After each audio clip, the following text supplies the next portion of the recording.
Yang berikutnya yaitu pengelolaan kurikulum. Karena sekolah SMP Tunas Inspiratif ini adalah sekolah terbuka yang dimana sekolah induknya adalah MTS PUI di Cimahi, maka kurikulum yang diterapkan yaitu kurikulum yang sesuai dengan sekolah induknya. Tetapi dalam proses pembelajaran kita membimbing di sini memperhatikan berbagai macam sumber buku yang ada untuk proses pembelajarannya. Kebetulan kami memiliki TBM, Taman Baca Masyarakat, yang insya Allah buku-bukunya lumayan sedikit komplit, dan di situ juga ada buku-buku pelajaran SMP, ya, berbagai macam pelajaran. Dan kami untuk melakukan proses pembelajarannya, kami memperhatikan buku-buku rujukan tersebut sejauh mana capaian yang harus dicapai oleh siswa, sehingga kami bisa memperhitungkan atau memberikan bobot pembelajaran sampai seperti itu. Tetapi ada kalanya juga kami menambahkan bobot lebih gitu kepada anak-anak, dilihat juga dari situasi dan kondisi serta kemampuan daya tangkap anak untuk menerima pembelajaran. Kurikulum ini diajarkan kami dengan seefektif mungkin dengan memperhatikan metode-metode yang dianggap bagus bagi siswa, plus ditambah dengan kurikulum pelestarian lingkungan, semisal pengolahan limbah sampah yang bernilai ekonomis, terus pengolahan sampah yang eh, sampah organik digunakan untuk pakan magot atau pembuatan pupuk organik, yang di mana pembuatan pupuk tersebut dimanfaatkan untuk tanaman-tanaman yang ada di sekitar lingkungan sekolah ini gitu.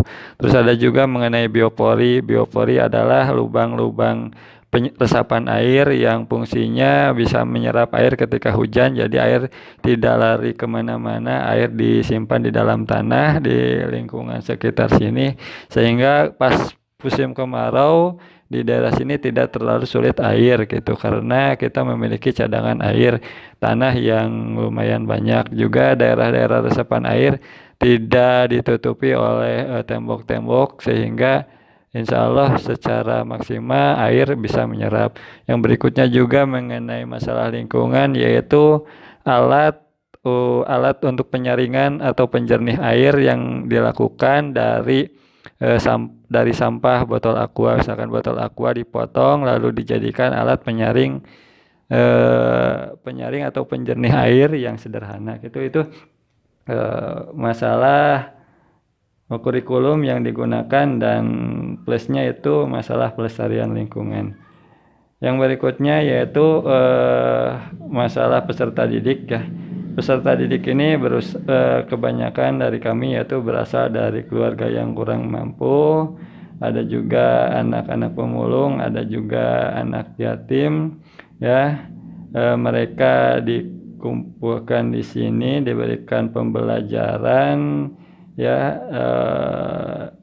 dan latar belakang mereka juga di sekolah sebelumnya ada juga yang korban bully, ada juga anak yang secara psikologis pemalu, kurang percaya diri dan lain sebagainya. Maka di sini untuk pengelolaan peserta didiknya, kita bangkitkan motivasinya dengan berbagai macam cerita motivasi atau video motivasi yang mampu membuat mereka percaya diri, mampu membangkitkan bahwasannya mereka bisa untuk melakukan sesuatu hal melampaui diri mereka yang saat sekarang ini.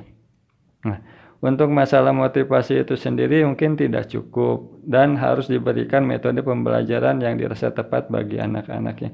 Masing-masing anak dirasa memiliki potensi dan daya tangkap yang berbeda, maka pendekatan metode pun mungkin dilakukan berbeda pula. Ada yang harus disampaikannya dengan pendekatan lebih mendekat lagi gitu. Ada anak yang cukup disampaikan satu kali dia bisa mengerti gitu. Terus ada juga yang disampaikannya dengan memberikan semangat, dorongan. Ada juga yang harus dia melakukan praktek secara intensif sehingga dia bisa mengerti apa yang disampaikan. Itu metode yang diberikan kami itu berbeda-beda. Adapun mungkin di kesempatan yang lain metode yang disamakan dikarenakan kan mungkin dimungkinkan hal tersebut bisa dilakukan dengan pelajaran yang disampaikan. Berikutnya pengelolaan guru atau tenaga pendidikan.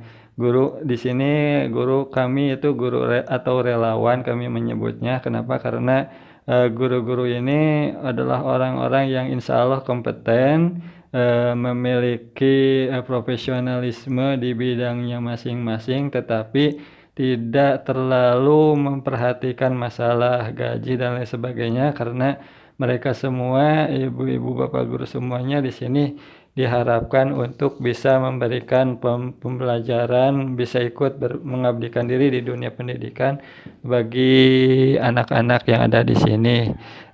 Masing-masing guru mengajarkan materi yang mereka kuasai, yang dibutuhkan oleh anak, sehingga di situ nilai profesionalismenya akan muncul.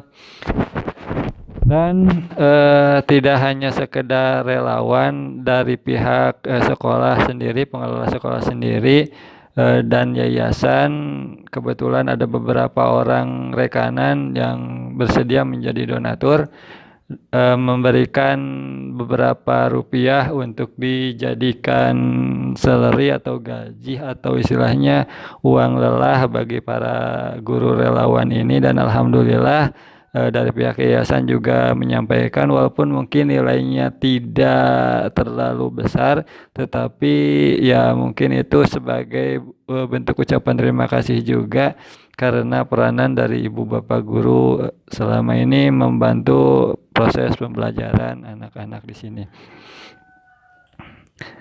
Nah, untuk pengelolaan kelas kita itu ada beberapa pendekatan, yaitu pendekatannya pembelajaran di dalam kelas.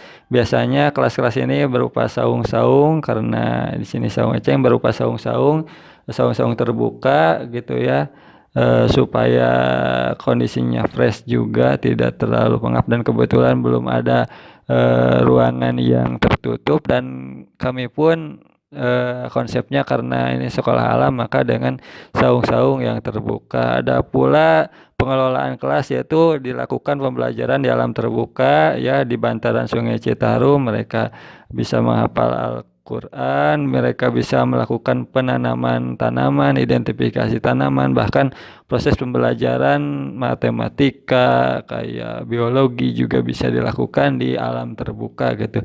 Pengelolaan kelasnya bisa dilakukan di alam terbuka dan dalam ruangan saung-saung gitu. Yang berikutnya masalah pengelolaan biaya pendidikan. Alhamdulillah karena tadi anak-anak kita berasal dari keluarga yang kurang mampu, bahkan ada anak pemulung, ada anak yatim juga. Kami tidak mengenal biaya pendidikan atau tidak membebankan biaya pendidikan terhadap anak.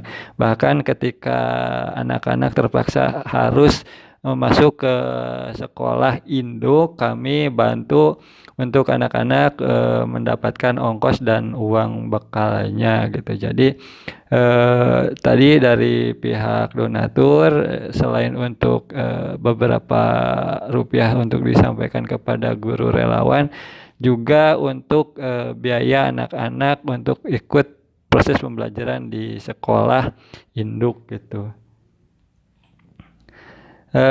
Pengelolaan fasilitas sekolah ya, fasilitas kelas ini dilakukan bersama-sama, kami bersama-sama anak-anak. Misalkan karena ruang kelas kami saung, ya di situ ada treatment untuk saung, anak-anak dilibatkan bagaimana cara menjaga fasilitas yang ada, anak-anak dilibatkan, tujuannya supaya mereka juga merasakan bagaimana proses pemeliharaan fasilitas, sehingga mereka bisa melakukan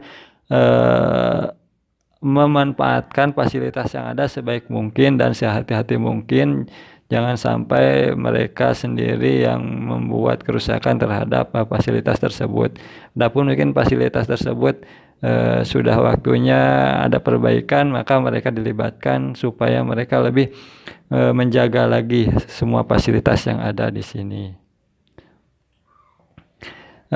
Untuk supervisi, selayaknya sekolah-sekolah pada biasanya supervisi dilakukan oleh kepala sekolah dengan cara observasi kelas. Ya, observasi kelas, kepala sekolah melihat bagaimana guru menyampaikan materi terhadap anak-anak di dalam kelas. Di situ juga melihat efektivitas guru dalam menyampaikan ini.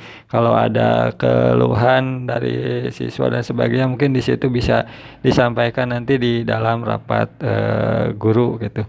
Terus yang berikutnya, si kepala sekolah juga meminta untuk presentasi beberapa siswa sebagai bahan pertimbangan sejauh manakah siswa tersebut bisa menyerap materi yang disampaikan dengan metode yang dilakukan oleh guru. Terus wawancara siswa, di situ siswa ditanya bagaimana proses pembelajaran, apakah bisa diterima dengan maksimal, efektif dan lain sebagainya. Dari situ akan ada satu evaluasi apa yang seharusnya dilakukan untuk mencapai efektivitas dalam proses pembelajaran. Demikian yang bisa disampaikan. Mohon maaf yang sebesar-besarnya. Assalamualaikum warahmatullahi wabarakatuh.